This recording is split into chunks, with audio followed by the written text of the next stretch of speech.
நாடாளுமன்ற மக்களவையின் மொத்த உறுப்பினர்களின் எண்ணிக்கையை 543 என்ற நிலையிலேயே நிரந்தரமாக்க வேண்டும். 2. தற்போதுள்ள மக்களவை உறுப்பினர்களின் இடங்களின் எண்ணிக்கையை மாநிலங்களுக்கிடையே, அதாவது விகிதாச்சார பிரதிநிதித்துவம் தற்போதுள்ள அளவிலேயே நிரந்தரமாக்க வேண்டும். 3. வரவிருக்கும் மக்களவை பொது தேர்தலிலும் அதன் பிறகு சட்டமன்ற பொது தேர்தல்களிலும் 1/3 தொகுதி ஒதுக்கீட்டு பலனை பெண்கள் பெறுவதை உறுதி செய்ய வேண்டும் என ஒன்றிய அரசை தமிழ்நாடு சட்டமன்ற பேரவை ஒருமனதாக வலியுறுத்துகிறது. மாண்புமிகு பேரவைத் தலைவர் அவர்களே, இந்த தீர்மானம் ஒரு அரசியல் கட்சியின் தீர்மானம் அல்ல, தமிழ்நாட்டின் உரிமையை நிரந்தரமாக பாதுகாக்கும் தீர்மானம். எனவே அனைத்து கட்சிகளை சேர்ந்த மாண்புமிகு பேரவை உறுப்பினர்கள் இந்த தீர்மானத்தை ஒருமனதாக நிறைவேற்றி தர வேண்டும் என்று கேட்டுக்கொள்கிறோம். இதை குறித்து பேச போறீங்க, வேற ஏதாவது சொல்லுங்க. மாண்புமிகு பேரவைத் தலைவர்களே, உங்களுக்கு தெரிந்த செய்தி தான் இது. அரசின் சார்பாக 110 விதியின் கீழ் சில அறிவிப்புகளை செய்கிற பொழுது அந்த பகுதியிலிருந்து அது நன்றி சொல்வதாக பாராட்டுதான் விடுவார்கள், எப்பொழுதுமே நடைபெற்றுக் கொண்டிருப்பது. இது போன்ற தனி தீர்மானங்களை முதலமைச்சர் அல்லது சம்பந்தப்பட்ட அமைச்சர்கள் கொண்டு வருகிற பொழுது பிரதான எதிர்க்கட்சியை தான் முதலாக அது வாய்ப்பு கொடுக்குற பழக்கம் தான் இது வரைக்கும் இருந்திருக்கிறது. அதை நினைவூட்டுகிறேன். ஏன்னா அவரை நீங்கள் அனுமதிங்க, அப்புறம் நீங்கள் எல்லாருமே பேசுறது அனுமதி ப்ளீஸ். அதுதான் இது வரைக்கும் இருக்குது. இருங்க, அவர் தான் இருங்க, அவர் உங்களுக்கு தானே கொறடா, அவர் தானே, அவர் சொன்ன பிறகு நீங்கள் எதுக்கு சொல்கிறீங்க? அமைதியாக இருங்க. இல்லை, நீங்கள் சொன்னது புரிஞ்சுக்க முடியுது.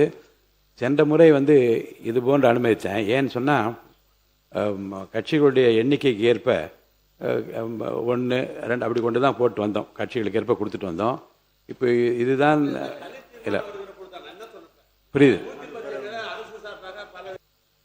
சரி. அவை முன்னவர்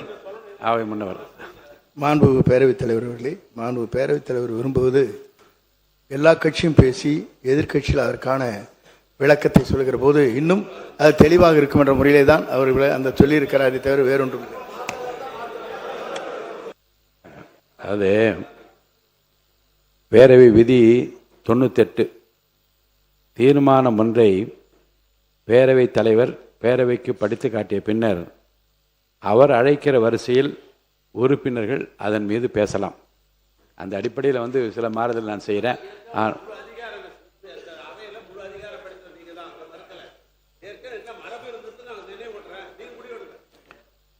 மாண்புமிகு உறுப்பினர் ஆர் செல்லச்சாமி அவர்கள்.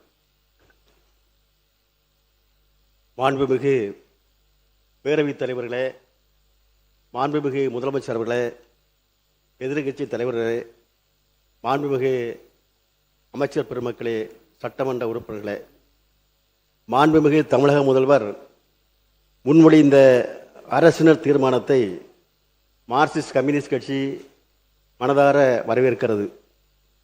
2011ஆம் ஆண்டு மக்கள் தொகை கணக்கெடுப்பு அடிப்படையில் தொகுதி வரையறை செய்து 816 முதல் 850ஆக எம்பி தொகுதியை மாற்ற ஒன்றிய அரசு முயற்சி செய்து கொண்டிருக்கிறது. இந்திய நாட்டினுடைய அரசியலமைப்பு சட்டம், கூட்டாட்சி தத்துவம், மதசார்பின்மை கொள்கையை இதை சீர்குலைக்க முயற்சி செய்கிறது. மக்கள் தொகையை சிறப்பாக கட்டுப்படுத்திய தமிழ்நாட்டிற்கு இது ஒரு தண்டனையாக கொடுப்பதற்கு முயற்சி செய்து கொண்டிருக்கிறது.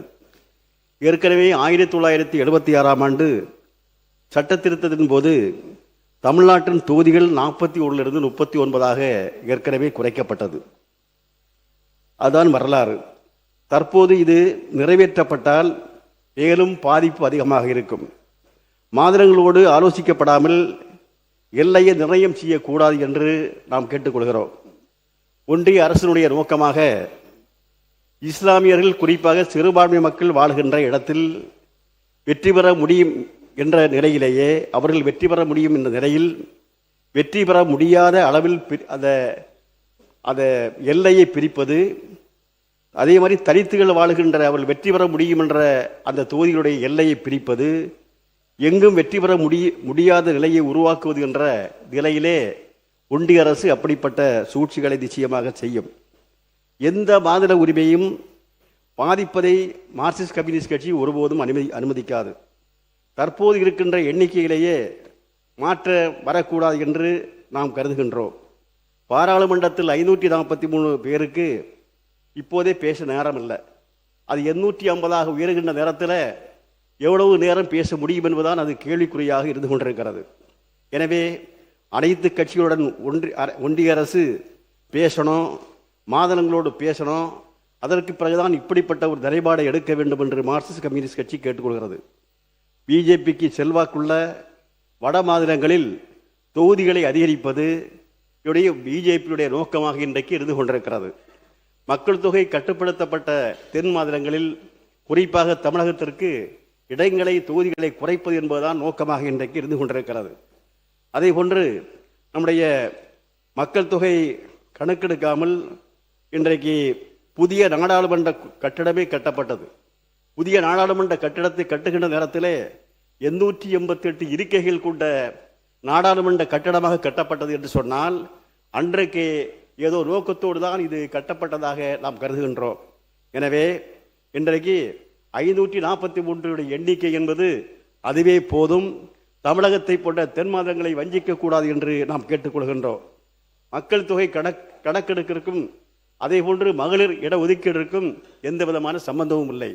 எனவே மாண்புமிகு முதல்வர்கள் முன்மொழிந்தது போன்று 2029ஆம் ஆண்டு நாடாளுமன்ற தேர்தல் வருகின்ற நேரத்தில் 543 எண்ணிக்கையிலே மகளிருக்கும் 33% இடஒதுக்கீடு என்பதையும் கருத்தில் கொண்டு அந்த தேர்தலை நடத்த வேண்டும் என்று கேட்டு இந்த மாண்புமிகு முதலமைச்சர் அவர்கள் இங்கே முன்மொழிந்திருக்கக்கூடிய அரசியல் தீர்மானத்தை மார்க்சிஸ்ட் கம்யூனிஸ்ட் கட்சி மனதார வரவேற்கிறோம். நன்றி, வணக்கம். மாண்புமிகு உறுப்பினர் திரு டி ராமச்சந்திரன் அவர்கள்.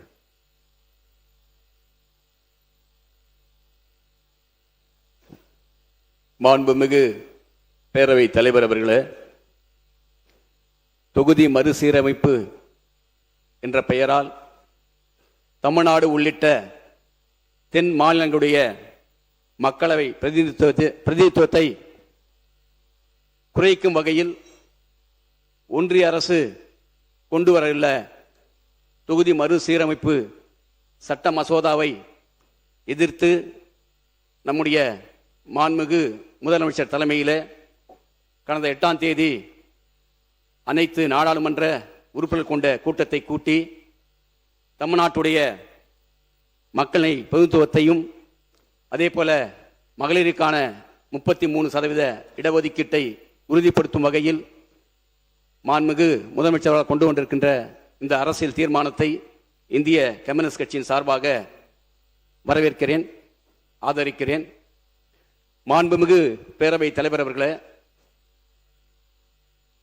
ஜனநாயக நாட்டில் அனைவருக்கும் சமம் என்று சொல்லுகின்ற ஜனநாயக நாட்டில் நாடாளுமன்றத்திலேயே அந்த ஜனநாயகம் மறுக்கப்படுவது கூட்டாட்சி தத்துவத்துக்கு விடப்படுகின்ற மாபெரும் சவால்.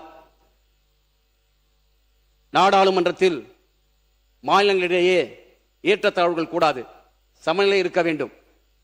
இன்றைக்கு ஒன்றிய அரசு கொண்டு வர இருக்கின்ற இந்த தொகுதி மறுசீரமைப்பு என்பது குறிப்பாக மக்கள் தொகை அடிப்படையில் கொண்டு வரப்பட இருக்கிறது. அதாவது குடும்ப கட்டுப்பாட்டை, மக்கள் தொகை கட்டுப்பாட்டை கராராக நிறைவேற்றி இருக்கின்ற தமிழ்நாடு உள்ளிட்ட தென் மாநிலங்களுக்கு இது பாதகமாக அமைந்துவிடும். குறிப்பாக மக்கள் தொகையை கட்டுப்படுத்தாத உத்தரப்பிரதேசம், பீகார், மகாராஷ்டிரா போன்ற மாநிலங்களுக்கு இது சாதகமாக அமைந்துவிடும். இன்றைக்கு நாடாளுமன்ற உறுப்பினர்களுக்கு ஏற்பதான் நாடாளுமன்றத்தில் இருக்கைகள் அமைக்கப்பட வேண்டும். ஆனால் நாடாளுமன்றத்தில் 850 இருக்கைகள் அமைத்துவிட்டு அதற்கு ஏற்ப இன்றைக்கு ஒன்றிய அரசு தொகுதி மறுசீரமைப்பு என்ற பெயராலே இன்றைக்கு அந்த மசோதாவை கொண்டு வர இருக்கிறது. குறிப்பாக அந்த மசோதா நிறைவேற்றப்பட்டால், அதாவது தமிழ்நாடு உள்ளிட்ட தென் மாநிலங்களுடைய மாநிலங்களுக்கான உரிமைக்கான குரல் வலை என்பது நசுக்கப்படும். அதோடு மட்டுமில்லாமல் உலகத்தில் எந்த நாட்டிலும் இந்த நடைமுறை என்பது இல்லை. அதே போல ஹிட்லர், முசோலினி போன்ற சர்வாதிகாரிகள் இவ்வாறு அதிகாரத்தை குவித்து வைத்துக் கொண்டிருந்தார்கள். அத்தகைய சர்வதிகார போக்கை இன்றைக்கு ஒன்றிய அரசு முன்னெடுத்திருக்கிறது. இது ஜனநாயகத்துக்கு பேர் ஆபத்து. இந்த ஜனநாயகத்தை பாதுகாக்கப்பட வேண்டியது அனைத்து அரசியல் கட்சியுடைய கடமை. குறிப்பாக தமிழ்நாட்டு தென் மாநிலங்களுடைய அனைத்து அரசியல் கட்சிகளும் இதில் ஒன்றுபட்டு நிற்க வேண்டும். அதே போல தொடர்ந்து இன்றைக்கு தமிழ்நாடு அது நிதி பகிர்வாக இருந்தாலும் ஒன்றிய அரசு தொடர்ந்து வஞ்சித்துக் கொண்டு வருகிறது. குறிப்பாக தமிழ்நாடு கல்வி, மருத்துவம், தொழில் வளர்ச்சி, ஏற்றுமதி உள்ளிட்ட அனைத்து மனிதவள குறியீடுகளில் இன்றைக்கு இந்தியாவிலேயே முதன்மை மாநிலமாக இருக்கிறது.